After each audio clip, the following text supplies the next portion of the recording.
Sumainyo ang Panginoon. At sumaiyo rin. Ang mabuting balita ng Panginoon ayon kay San Mateo. Papuri sa iyo, Panginoon.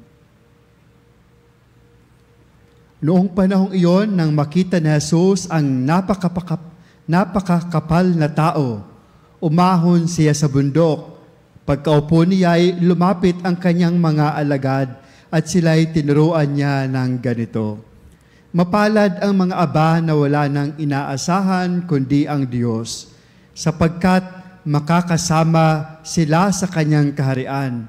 Mapalad ang mga nahahapis, sapagkat aaliwin sila ng Diyos. Mapalad ang mga mapagpakumbaba, sapagkat tatamuhin nila ang ipinangako ng Diyos.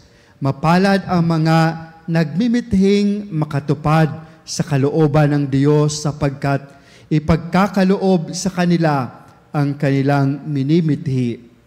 Mapalad ang mga mahabagin, sapagkat kahabagan sila ng Diyos.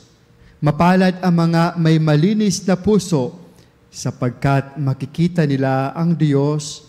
Mapalad ang mga gumagawa ng daan sa ipagkakasundo, sapagkat sila'y ituturing ng Diyos na mga anak niya.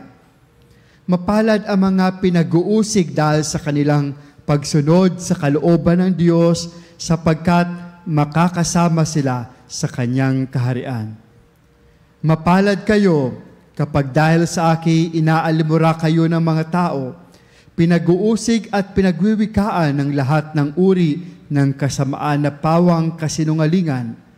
Magdiwang kayo at magalak, sapagkat malaki ang inyong gantimpala sa langit.